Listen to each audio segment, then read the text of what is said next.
여러분 안녕하세요. 이마음입니다.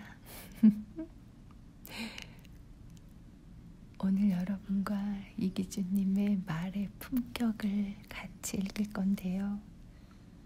오늘 침묵에 대한 글을 여러분이랑 읽으려고 제가 조용조용하게 말을 하려고 해요. 어차피 제 채널은 재미가 없으니까 그냥 제 마음대로 하려고 그럽니다.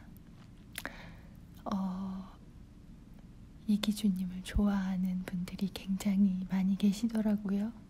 어떤 분은 이기주님의 언어의 온도 책을 몽땅 머릿속에 외우고 싶다라는 분도 계셨어요. 저도 이기주님의 블로그에 가끔 놀러가면 그분의 섬세함과 소소한 삶에서 느끼는 행복을 같이 느낄 수 있어서 굉장히 재미있고 마음이 훈훈해집니다. 그리고 감각도 굉장히 있으신 분이라고 제가 항상 느껴요. 글을 읽어봐도 그분이 얼마나 훌륭한 글쟁이고 훌륭한 말쟁이고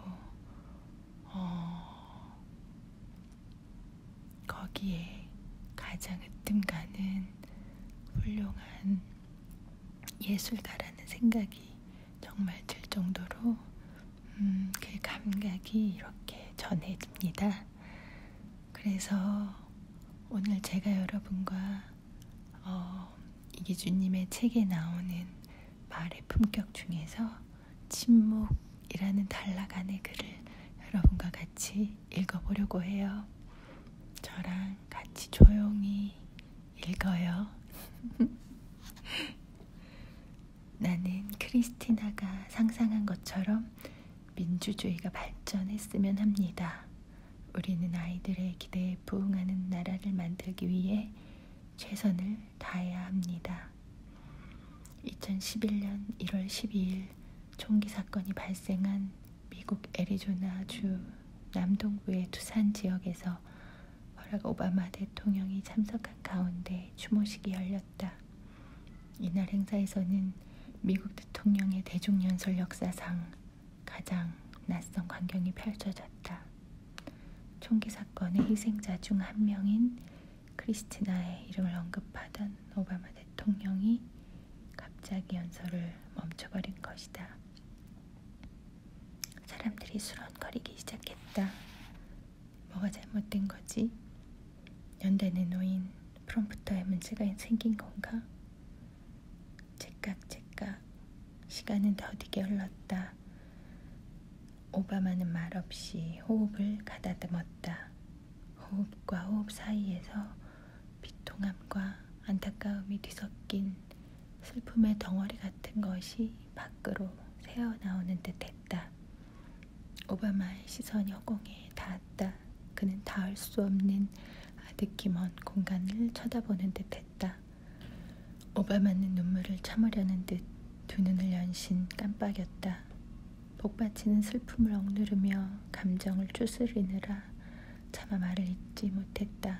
오바마의 어깨 축지가 흔들렸다. 51초의 정적이 흐른 뒤 오바마는 어금니를 굳게 깨물었다. 그리고 다시 연설을 이어나갔다. 그의 음성은 무거웠다. 무거웠으므로 공중에서 낮게 깔리며 천천히 추모객의 가슴을 향해 퍼져나갔다. 말 그대로 51초 무언 연설이었다.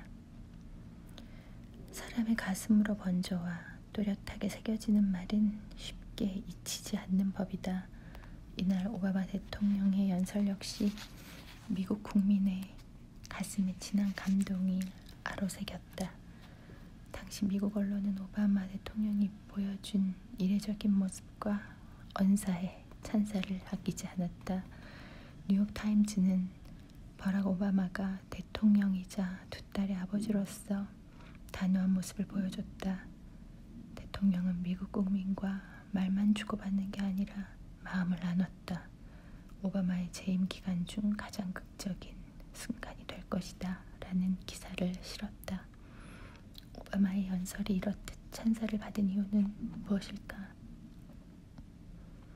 오바마는 말을 잘하기 위해 쓰기보다 특정한 지점에서 말을 거두어들이기 위해 썼다고 나는 생각한다.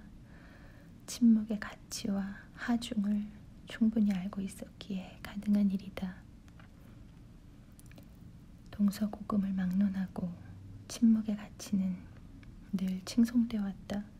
종교학자 프리드리히 폰 휘겔은 자신의 진료에게 보낸 편지에서 위대한 것 앞에서 침묵해야 한다. 침묵은 내면에서 말을 키워라.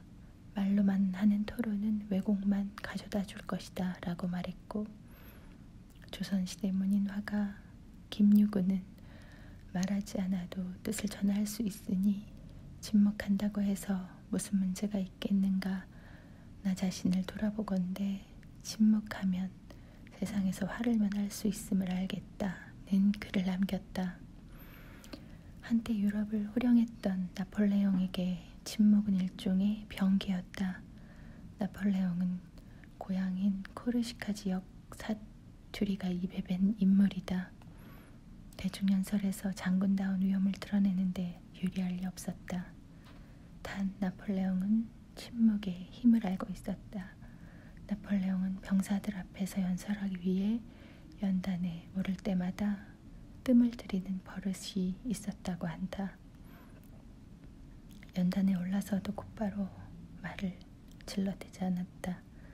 10여 초 정도 매의 눈으로 전방을 노려보곤 했는데 그때마다 병사들은 나폴레옹의 위험에 압도당할 수밖에 없었다. 목구멍에 차오른 말을 삼키는 순간 나폴레옹이 어떤 생각을 했는지 나로서는 정확히 알 수 없다. 다만 그 침묵을 거쳐 태어난 정죄된 언어 덕분에 나폴레옹은 자신의 카리스마와 존재감을 극대화할 수 있었던 것으로 보인다. 침묵이라는 비언어 대화의 힘은 세다. 침묵은 차마 말로 다 표현할 수 없는 다양한 의미와 가치를 함축하고 있으며 종종 사람들에게 100마디 말보다 더 무겁고 깊게 받아들여진다. 침묵은 말실수를 줄이는 지름길이다. 말은 생각과 감정을 담아내는 그릇이다. 그걸 아무 생각 없이 대화라는 식탁 위에 올려놓다 보면 꼭 사달이 일어난다. 말이 많으면 화를 면치 못한다. 근심이 많아진다. 반대로 과언무환이라는 말처럼 상대에게 상처가 될 말을 줄이면 근심도 줄어든다. 서양 경구 중에서 웅변은 은, 침묵은 금이라는 말이 있는 것을 보면 선인들의 생각은 동서양이 그리 다르지 않았던 모양이다. 오바마의 연설 장면을 좀 더 들여다보자. 오바마가 51초 정도 아무 말 없이 청중을 응시하는 순간 그는 그저 맑은 울음을 참아가며 감정을 추스리는 행위만 한 것일까? 글쎄다. 오바마는 분명 침묵의 가치를 알고 있었고 그걸 바탕으로 무언의 대화를 시도한 게 아닐까 싶다.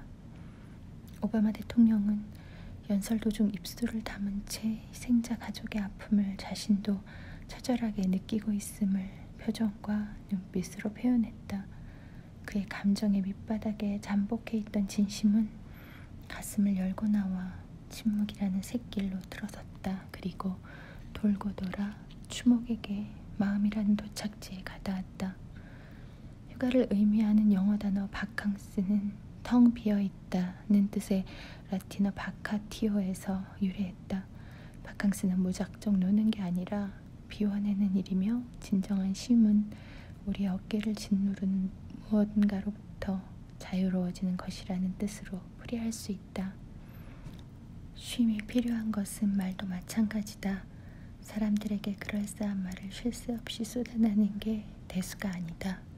중요한 것은 말을 잘하는 게 아니라 적절한 때에 말을 거두고 진심을 나눌 수 있느냐 하는 것이 아닐까. 숙성되지 못한 말은 오히려 침묵함만 못하다. 인간의 가장 깊은 감정은 대개 말이 아닌 침묵 속에 자리하고 있다.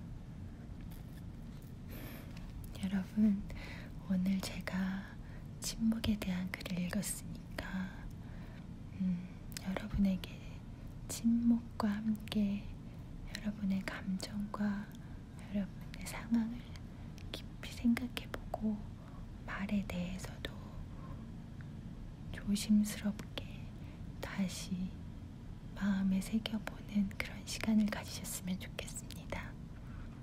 함께 해주신 것 감사하고 여러분 삶에 침묵으로 인한 기적이 마구마구 쏟아지기를 마음을 다해 응원할게요.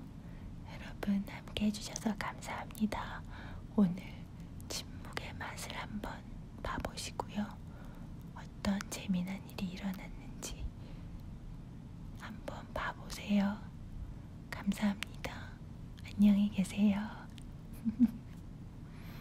안녕.